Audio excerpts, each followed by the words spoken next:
នេះខ្លួនយើងមិនបានធ្វើការយ៉ាងសម្រាប់យើងត្រូវតែវិចបាយទៅប្រព័ន្ធប្រយប្រព័ន្ធធ្វើការវាឲ្យមកយកសូមម៉ូតូចេញទៅ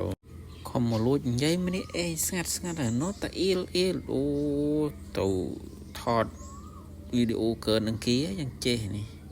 ឋានៈនោះម្នាក់អេញ៉ៃរូបពាកនិយាយមិនបានត្រឹមនៅគ្នាច្រើនទៀតទៅនិយាយមិនកើតលោកអើយលោកបានស្ដាប់សំឡេងម៉ូតូទៅ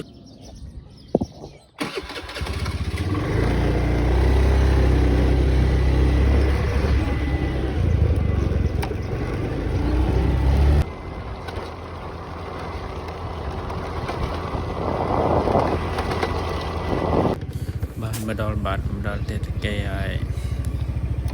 ជុំម៉ូតូដើម្បីយកបាយទៅអបប្រព័ន្ធចាំមើលមុខប្រព័ន្ធយីយ៉ាងម៉េចនេះពេលឃើញនឹងយកបាយមកអោយចាំអ៊ុតមើលណាបងប្អូនជួយចុច like ចុច share ចែខ្ញុំផងតាម